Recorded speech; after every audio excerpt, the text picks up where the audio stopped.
TV आपके साथ मैं हूं मीनाक्षी जोशी। देश आज जश्न आजादी की 74वीं सालगिरह मना रहा है। देश को आजाद हुए पूरे 73 साल हो गए हैं। आज इस मौके पर हम आपको दिखाने जा रहे हैं 15 अगस्त की दिलचस्प कहानियां, ऐसे किस्से जो 73 साल पहले के हिंदुस्तान को बयां करते हैं। वो साल था 1947 और तारीख थी 15 अगस्त। आखिर देश की आजादी के लिए 15 अगस्त की तारीख को ही क्यों चुना गया और इसका ऐलान आधी रात को ही क्यों किया गया? उस दिन ऐलान आजादी के अलावा और क्या क्या हुआ था, उन 24 घंटों की दास्तान समझिए 24 कहानियों के साथ।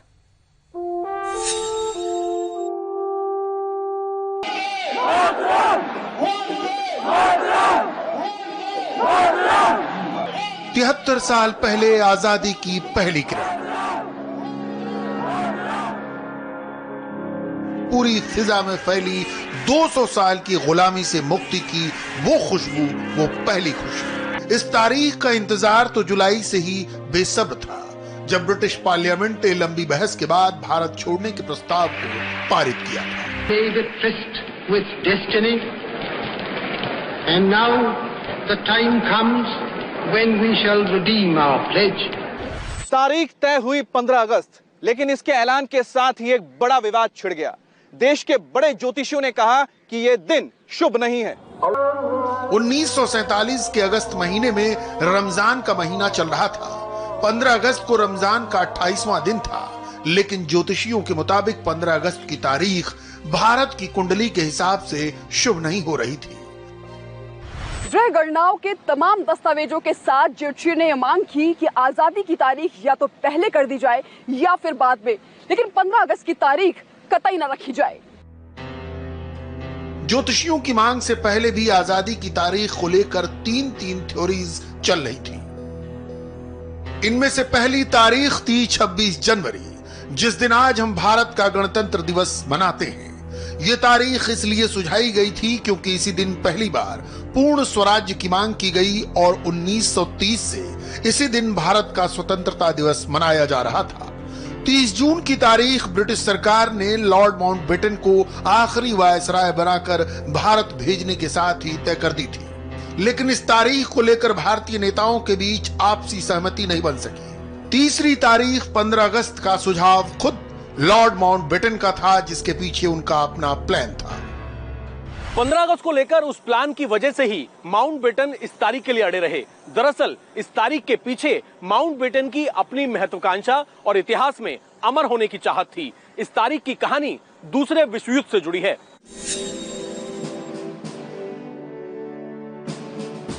दो साल पहले 15 अगस्त को ही जापानी सेना ने आत्मसमर्पण किया था।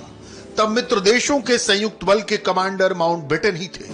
उन्हीं के सामने जापानी सेना ने हथियार डाले थे। इस तारीख को लेकर माउंटबेटन ने कहा भी था, 15 अगस्त मेरे लिए गर्व की तारीख है। भारत की आजादी के लिए 15 अगस्त का दिन मैंने इसलिए चुना क्योंकि इसी दिन जापानी सेना के आत्मसमर्पण के साथ दूसरा विश्व युद्ध खत्म हुआ था।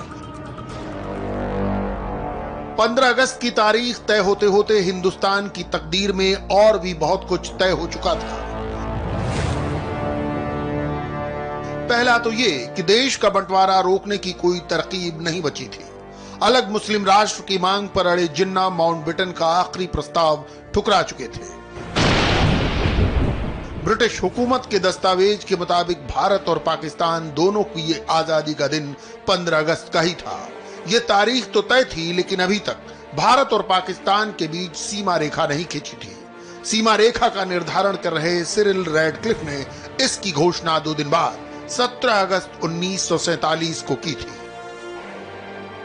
अपना पहला स्वतंत्रता दिवस तो पाकिस्तान ने भी 15 अगस्त को ही मनाया था, लेकिन एक साल बाद 1948 में पाकिस्तान ने अपना स्वतंत्रता दिवस 14 अगस्त को कर लिया।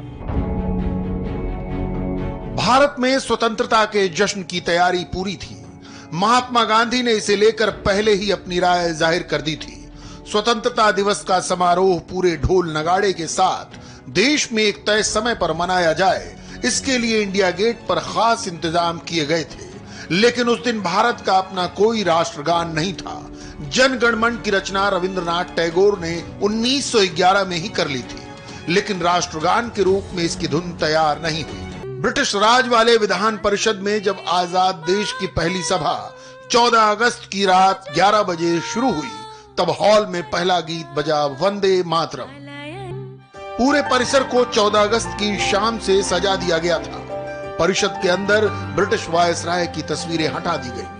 वंदे मातरम गीत के साथ उस दिन सबसे पहले आजादी के संघर्ष में अपनी जान कुर्बान करने वाले लोगों को श्रद्धांजलि दी गई। इसके बाद भाषणों का दौर शुरू हुआ। आजादी के दिन का मुख्य कार्यक्रम 15 अगस्त के दिन होना था, लेकिन इसके लिए लोग 14 अगस्त की शाम से ही जमा होना शुरू हो गए। इस पूरे कार्यक्रम की शुरुआत आधी रात को करने के पीछे कोई ब्रिटिश वजह नहीं। जैसा कि ज्योतिषों ने पहले कहा था कि 15 अगस्त का दिन हिंदुस्तान की कुंडली के लिए शुभ नहीं है और इस दिन को बदला भी नहीं जा सकता था। इसीलिए ज्योतिषों ने यह सुझाया कि इस पूरे मुहूर्त का अनाउंसमेंट और ऐलान इसी समय पर किया जाए और इसी के हिसाब से पूरे कार्यक्रम को तैयार किया जाए। ज्योतिषियों की गणना के मुताबिक 14 अगस्त की रात जैसे ही घड़ी के घंटे ने 12 बजने का ऐलान किया, देश के पहले प्रधानमंत्री ने अपना भाषण शुरू किया। At the stroke of the midnight hour, when the world sleeps, India will awake to life and freedom. अंग्रेजी कैलेंडर के मुताबिक वो तारीख तो 15 अगस्त की ही हो चुकी थी, लेकिन भारतीय मान्यता के मुताबिक तारीख सूर्योदय के साथ बदलती है। उससे पहले मुहूर्त का महत्व होता है।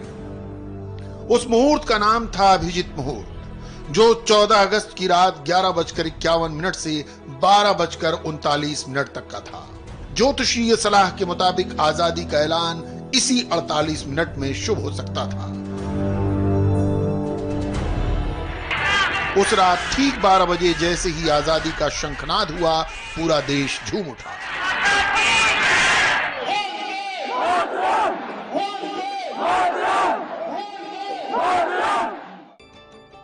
आधी रात की इस घड़ी में दुनिया नींद के आगोश में थी। हिंदुस्तान एक नई जिंदगी और आजादी के माहौल में अपनी आंखें खोल रहा था। उस आधी रात में प्रधानमंत्री जवाहरलाल नेहरू का वो भाषण पूरी दुनिया में सुना गया। जैसा कि उन्होंने अपने भाषण में आगे कहा था, ऐसी घड़ी इतिहास में बहुत कम आती है जब हम एक पुराने युग से नए युग में दाखिल होते हैं।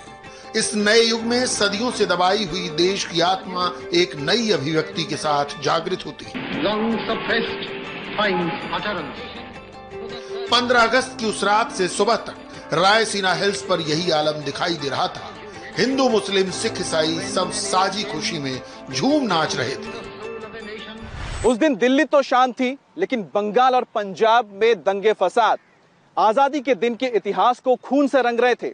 वो घटनाएं बता रही थी कि 15 अगस्त को सिर्फ तारीख नहीं बदली थी, बल्कि 35 करोड़ लोगों के प्यारे हिंदुस्तान की तारीख भी बदल गई थी। ऐसा नहीं कि हिंदुस्तान के बंटवारे के साथ हिंसा की आशंका नहीं थी, बल्कि इसका सिलसिला 1 साल पहले से ही जोर पकड़ रहा था। जैसे जैसे मजहब के आधार पर अलग राष्ट्र के लिए मोहम्मद अली जिन्ना की मांग जोर पकड़ती गई, खून खराबा भी तेज होता गया। उस समय वायसराय लॉर्ड माउंटबेटन के सामने भी ये सवाल उठा था कि जिस तरह से 2 मुल्कों और 2 मजहब के बीच में नफरत की दीवार उठी है, उससे भड़की हिंसा को कैसे रोका जाएगा। ऐसे में इस पर लॉर्ड माउंटबेटन का जवाब था कि ऐसा कुछ भी नहीं होगा। लेकिन जब आजादी की तारीख तक ये हिंसा रुकती हुई नजर नहीं आई, तब लॉर्ड माउंटबेटन का जवाब कुछ और हो गया था। जब जब औपनिवेशिक शासन खत्म होता है, खून खराबा होता ही है। ये वही कीमत है जो आपको चुकानी पड़ती है।